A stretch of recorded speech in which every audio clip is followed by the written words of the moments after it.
바로 시작하겠습니다. 먼저 마이애미와 클리블랜드의 경기를 분석해 보도록 하겠습니다. 마이애미는 지난 목요일 토론토 원정에서 승리하며 승률 6할 복귀를 눈앞에 두고 있습니다. 아데바요가 부상으로 빠진 경기였는데 덩컨 로빈슨이 기록지를 가득 채우며 20득점 이상을 기록했고 하케스 주니어와 리차든슨이 배치에서 나와 잘해줬습니다. 중요한 3점을 집어넣은 버틀러는 부진했던 라우리를 대신해 리딩에 신경 쓰는 모습이었죠. 아데바요와 하이스미스 등 핵심 프론트 코트는 이 경기에도 결정합니다.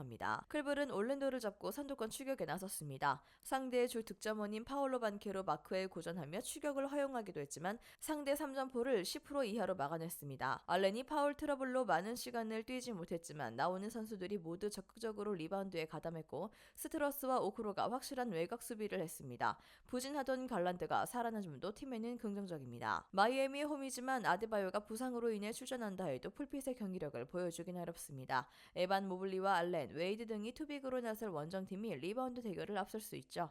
마틴과 리차든슨 등 수비력이 좋은 선수들로 나설 홈팀 상대로 갈란드와 미첼이 쌍포를 가동할 클블이 승리하고 연승에 성공할 것입니다. 다음은 오클라호마와 골든스테이트의 경기를 분석해 보도록 하겠습니다. 오클은 휴스턴 원정에서 패하고 홈으로 돌아왔습니다. 이번 시즌 MVP를 노리는 샤이 길저스 알렉산더가 높은 야투 성공률로 팀 공격을 이끌었고 벤치가 코트 맞은 우위를 가져갔지만 홈그랜과 조시 기디의 부진이 뼈아팠습니다. 기디의 경우 미성년자와 부적절한 사이라는 보도가 나온 이후 경기력 저하가 있기에 윌리엄스와 맨, 왈라스 등이 더 적극적으로 경기에 임해야 합니다. 골스는 목요일 포틀전에서 승리하며 분위기 전환을 위한 신호탄을 쏘아 올렸습니다. 경기 내내 상대의 강한 수비를 이겨내지 못했고 3점슛 성공률이 29%에 불과했는데 클러치 마무리가 좋았죠. 경기 내내 고전하던 커리가 돌파를 통해 흐름을 바꾼 것이 승인이었고 무디의 벤치 활약도 있었습니다. 부상 중이던 크리스 폴과 위긴스도 돌아왔습니다. 커리가 기복을 보이는 최근이긴 하지만 폴이 복귀했기에 30분대 초반 출전 시간을 가져가며 체력을 관리해 클러치에 힘을 낼 수 있습니다. 또 그린이 상대 빅맨인 홈그랜을 경기 내내 집요하게 수비로 괴롭힐 것이기에 오클의 주전 상대로도 마진을 내주지 않을 것이고요. 무디와 쿠민과 사리치 등 벤치가 잘해주는 골스가 연승에 성공할 것입니다.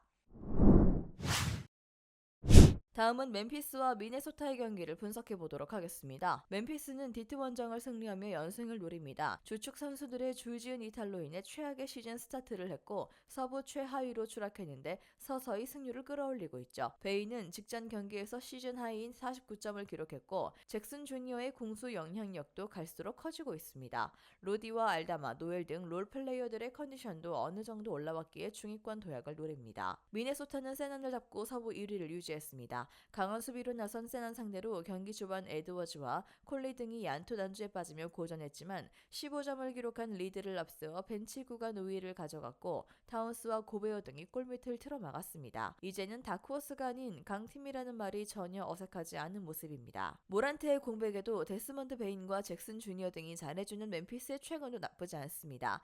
그러나 서부 선두를 상대로는 어려운 경기가 예상됩니다. 특히 빅맨의 사이즈가 아쉬운 멤피스기에 타운스와 고베어의 확률 높은 공격을 막아내기 어렵죠. 에드워즈가 부상에서 돌아온 두 번째 경기에서 컨디션을 끌어올릴 미네소타가 연승을 이어갈 것입니다. 마지막으로 샌 안토니오와 시카고의 경기를 분석해 보도록 하겠습니다. 세나는 미네소타 원정에서 압박 수비를 통해 접전을 가져갔습니다. 주전 라인업으로 복귀한 데빈 바셀이 22득점을 기록했고 웬바니아마와 존슨이 더블더블을 기록하는 등 선전했지만 리그 선두팀을 잡아내지 못했습니다. 커리어 야투 시도 최다를 기록한 콜린스가 30%에 그쳤고 벤치 지원도 부족한 것이 아쉬웠습니다. 그래도 오스만이 선발로 올라온 로테이션 조정은 효과적이었습니다. 시카고는 드로잔을 앞세워 샬럿의 추격을 뿌리치고 3연승에 성공했습니다. 잭 라빈이 부상으로 빠진 상황에서도 연승을 기록 중인데 부세비치와 드러먼 등 올스타 출신 센터들이 리바운드 단속을 잘했고 화이트도 2옵션으로 안정적인 득점을 해주고 있습니다. 팀이 흔들릴 수 있는 상황에서 반등에 성공했기에 이제 중위권 도약을 노리고 있습니다. 친정팀 방문에 나선 드로잔이 특유의 미드레인지 공략을 통해 팀의 연승을 이끌려 할 것입니다. 그러나 세난의 연패 탈출 의지가 더 강할 것이고 백코트 전력이 약하긴 하지만 웬바니아마와 콜린스, 소한 등 장신 선수들의 사이즈를 우위를 가져갈 것이고 바셀이 주전 구간에서 득점을 이끌 세난이 승리하고 연패를 끊어낼 것입니다. 세난의 승리를 봅니다. 영상에서 알려드리는 내용들은 모두 1차 분석 내용들이며 2차 분석과 최종 조합픽은 영상 하단 고정 댓글 링크로 문의 주시면 안내 도와드리도록 하겠습니다. 시청해주셔서 감사합니다. 아직도 혼자 분석하고 계신가요? 이슬TV 스포츠 정보방에서는 실시간 스포츠 커넥션을 통한 소통하는 관리 시스템으로 확실한 수익을 전해드리고 있습니다. 정보방 입장 조건은 없으며 일반인들은 쉽게 접할 수 없는 배당 흐름 분석, 모든 경기 라인업과 결장자, 마지막으로 분석 모델링을 통한 최종 조합픽까지 무료로 제공해드리고 있습니다. 물론 마음에 안 들면 둘러보시고 나가셔도 됩니다. 혼자 하면 단기간으로 수익을 볼 수도 있겠지만 함께 하면 장기간으로 꾸준한 수익이 가능합니다. 정보방 무료 참여하시고 꾸준한 수익을 원하시는 분들은 영상 고정 댓글 링크로 문의 주시면 안내 도와드리겠습니다. 늦지 않았습니다. 함께 합시다.